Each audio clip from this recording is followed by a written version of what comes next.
Many Thai horror films of the past have depicted Mae Nak as a bloodthirsty ghoul out for revenge.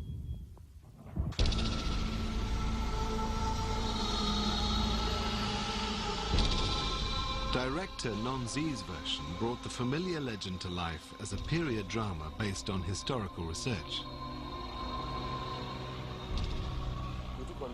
Nang Nak is like Titanic. Everyone knows that Titanic will capsize. It's the same for Thais. They know that Nang Nak is a ghost. How can I take a story that everyone knows and make it interesting? It's through historical research that we made it come to life.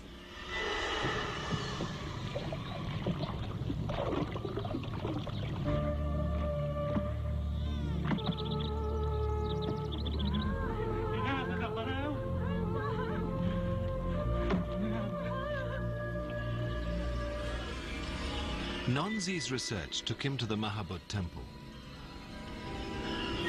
Legend has it that Mae Nak's footprints were on the ceiling here.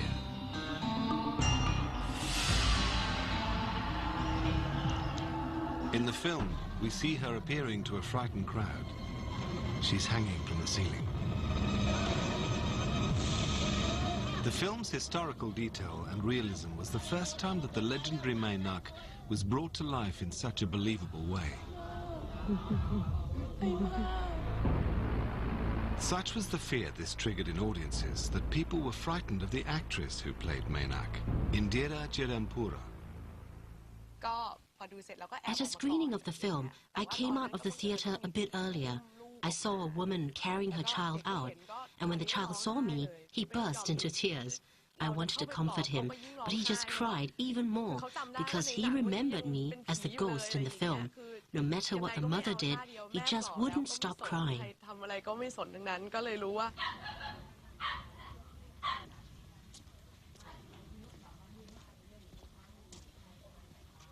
Non Zi found the horror not by making Mae Nak a monster, but by using Thai superstitions about the natural world to create a fear surrounding her.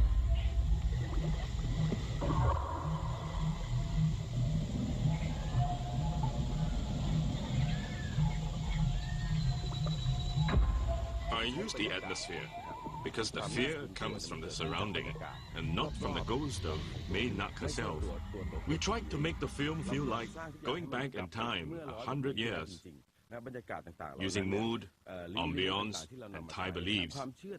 Like when we see the scene with a spider beating against the wall, people react to this because it is a real Thai belief. So all of this atmosphere contributed to a deeper fear. Although Nang Nak has moments of terror, the ghost has real human emotions and feelings which the audience can relate to. The emphasis on this film is not so much just Nang Nak as a horrific character, but in exploring the psychology of the characters, he's forced to look at the scenes which are specifically focalized through her, where we have her perspective and no one else's perspective, which is not typical of the monster or horror film. As we go see her looking at the mirror and see her realizing her hair is falling out and her crying, are scenes where she realizes, oh, I'm a ghost, my husband doesn't know it yet, I'm concerned about this, he's going to find out. We're forced to sympathize with her in her situation, even though at other moments she's also the figure of horror. I feel that this woman is very pitiful because she loves her husband very much. For a woman to love a man even after death is something that should be honored, not condemned.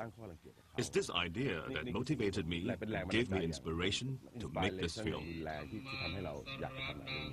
It is this profound belief in the story they were telling that meant the film captured the essence of why Mae Nak is both feared and revered in Thailand. Traditional legends will always have a place in horror cinema, whether it be Dracula or Nang Nak. But as countries like Thailand move from the rural to the urban, ghost stories are moving away from folktales to modern media.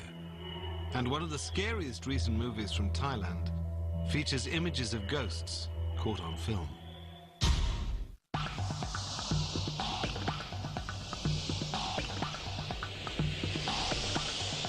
Driving the streets of nighttime Bangkok, the mind can play tricks on you.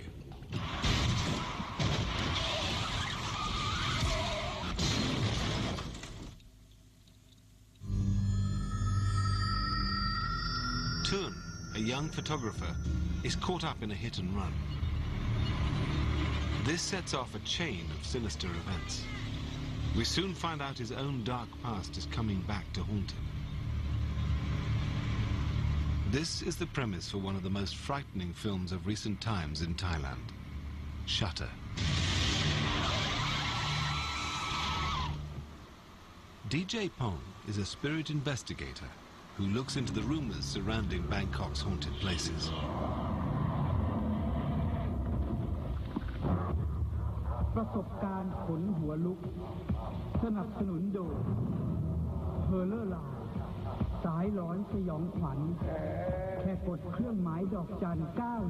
He reports his findings on a weekly radio show. Hundreds of listeners call in to share their spooky encounters. ภาพที่เห็นคือว่าเห็นเป็นร่างคนนะคะเป็นแบบไม่รู้ว่าเขาเป็นผู้หญิงหรือผู้ชายแต่ว่าเป็นร่างสาวๆค่ะแต่ว่าสิ่งที่เห็นชัดที่สุดก็คือค่อยๆเดินไปคือตอนนั้นแบบใจก็เต้นแรง Over the years, his listeners have sent in strange photographs which they believe have captured real ghosts on film. เขาก็ค่อยๆเดินไป DJ Pong believes that the ghosts appear on the photos to convey a message to the living. Why do spirits communicate with people? It's a natural phenomenon. The spirit will do so if there is enough motivation, like love, jealousy, anger, or revenge.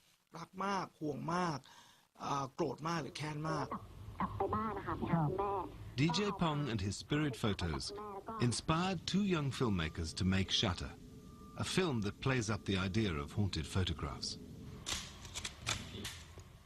Directors Park Poom Wongpoom and Bangjong Pisanatakung grew up listening to DJ Pong and stories about haunted photos and decided to turn it into their first feature film.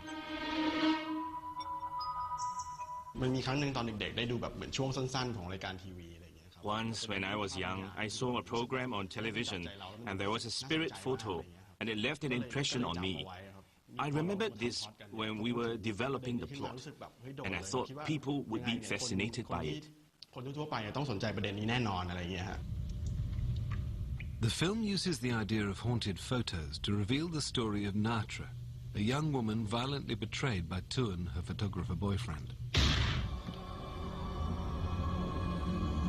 Natra is not a ghost who acts senselessly, but a complex character with a motivation that brings an added dimension to the traditional ghost story.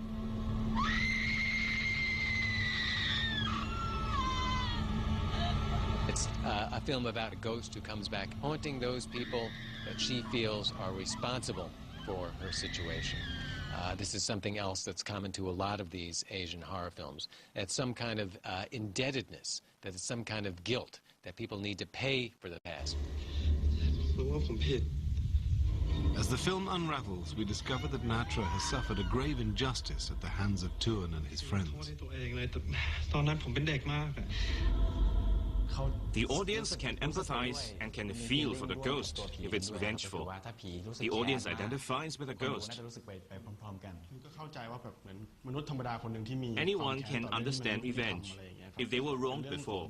And this story is about a woman who seeks revenge after being done wrong.